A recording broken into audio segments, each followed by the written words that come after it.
2026 எப்படி இருக்கும்?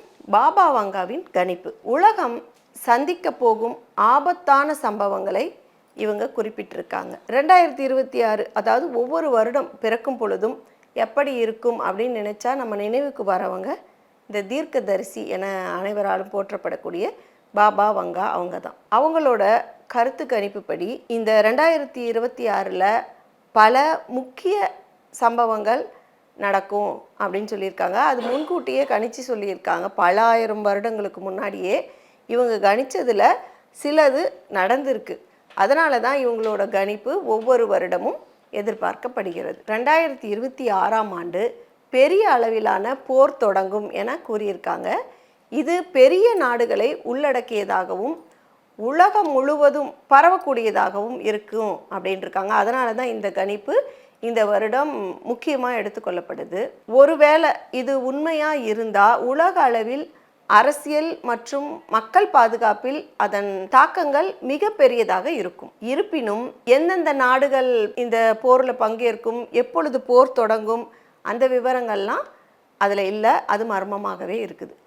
கடந்த சில ஆண்டுகள் போலவே 2026 பூகம்பம், எரிமலை வெடிப்புகள் மற்றும் தீவிர காலநிலை மாற்றங்கள் ஏற்படக்கூடும். அவை பூமியின் நிலப்பரப்பில் குறிப்பிடத்தக்க பகுதியை, அதாவது சுமார் 7 முதல் 8% பாதிக்கும்.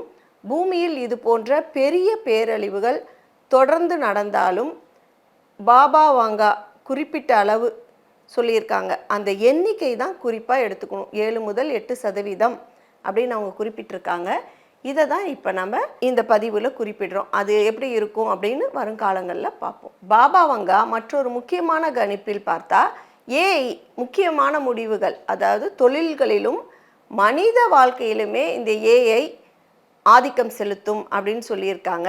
இந்த காலகட்டங்களில் பார்க்கும் பொழுது இது நிறைவேற சாத்தியம்னே சொல்லலாம். இந்த ஏஐ பாதிப்புகள் இப்பயே இருக்குது. இது தொழில்களிலும் பாதிச்சுட்டு தான் இருக்குது. இந்த 2026 இது மிகப்பெரிய தாக்கத்தை ஏற்படுத்தும் அப்படின்னு சொல்லியிருக்காங்க. சமீப காலமாகவே இந்த ஏஐ பாதிப்புகள் நம்மளுக்கு கவலையை ஏற்படுத்துது. இவங்க கணிப்பும் அதே இருக்கும் பொழுது இது நிஜமாக வாய்ப்புகள் அதிகம் இருக்குன்னு சொல்லலாம். 2026 வேற்று கிரகவாசி, அது ஏலியன்ஸ் அப்படின்னு சொல்கிறோம், அவங்களோட தொடர்பு ஏற்படும் அப்படின்னு சொல்லியிருக்காங்க. மனிதர்கள் பூமியின் வளிமண்டலத்திற்குள்ள நுழைஞ்சு ஒரு பெரிய விண்கலம் மூலம் வேற்று கிரகவாசிகளோட தொடர்பு கொள்வாங்க. இது குறிப்பாக 2026 நவம்பர் மாதத்தில் நடக்கும் அப்படின்னு குறிப்பிட்டு சொல்லியிருக்காங்க. இவங்க ஒரு கணிப்பும் அந்த குறிப்பிட்ட காலம் இருக்குது அப்படிங்கிறதுனால தான் இவங்களது இன்றளவும் பேசப்படுது. 2026 உலகின் இறைவன், அதாவது உலக விவகாரங்களின் மாஸ்டர் என்று விவரிக்கக்கூடிய ரஷ்யாவிலிருந்து ஒரு சக்தி வாய்ந்த தலைவர் வெளிப்படுவார் அப்படின்னு கூறியிருக்காங்க. இவங்க உலக அளவில் ஒரு கடுமையான நிதி நெருக்கடியை பற்றியும் கணிச்சிருக்காங்க. உலக நாணய அமைப்புகளில் சரிவு அல்லது கூர்மையான திருத்தம், வங்கிகளின் தோல்வி மற்றும் 2026 அதிக பணவீக்கம், அந்த கணிப்புகள் வெளியிட்டிருக்காங்க பாபா வங்கா. இதெல்லாம் இப்போ நடக்கக்கூடிய காலத்திலே இருக்கிறதுனால அதுவும் எதிர்பார்க்கக்கூடிய ஒன்றாக இருக்குது. இயற்கை பேரழிவுகளுக்கு அப்பால் 2026 காலநிலை மாற்றம் மற்றும் சுற்றுச்சூழல் தொடர்பான ஒரு பெரிய பேரழிவு ஏற்படுத்தி அது ஒரு திருப்புமுனை ஏற்படுத்தும் அப்படின்னு பாபா வங்கா கணிச்சிருக்காங்க. வெள்ளம், வறட்சி, தீவிர வானிலை மற்றும் சுற்றுச்சூழல் அமைப்புகளில் 2/3 பங்கு மாற்றம் போன்ற அழிவுகள் ஏற்படும். இந்த கணிப்பு சுற்றுச்சூழல் ஆராய்ச்சியாளர்கள் மற்றும் நிபுணர்களின் கருத்துக்களோட ஒத்துப்போகுதுன்னு சொல்லலாம். 2026 தங்கத்தின் விலைகள் எதிர்பாராத மாற்றம் ஏற்படும். அது 25 நம்ம பார்த்துட்டோம். இது தொடரணும் அப்படின்னு தான் அவங்களும் சொல்லியிருக்காங்க.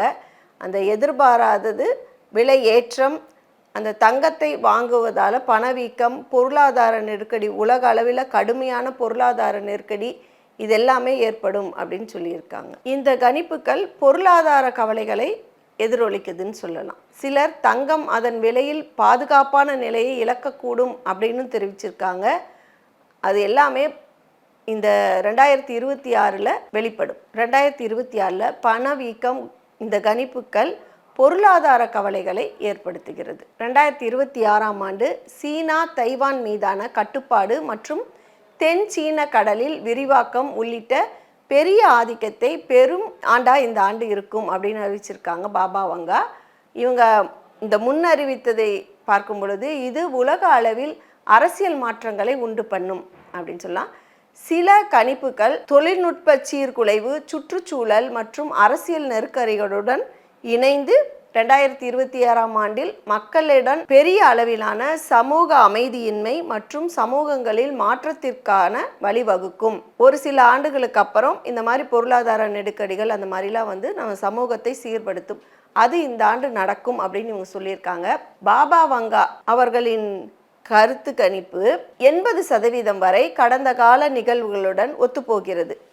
அந்த 20% ஒத்துப்போகவில்லை. எப்படி இருந்தாலும் 2026ஆம் ஆண்டு நன்றாக அமையும் என அந்த ஆண்டை மகிழ்ச்சியோடு வரவேற்போம். இது போன்ற நிகழ்வுகளுக்கு கிங் டிவியுடன் இணைந்திருங்கள். நன்றி.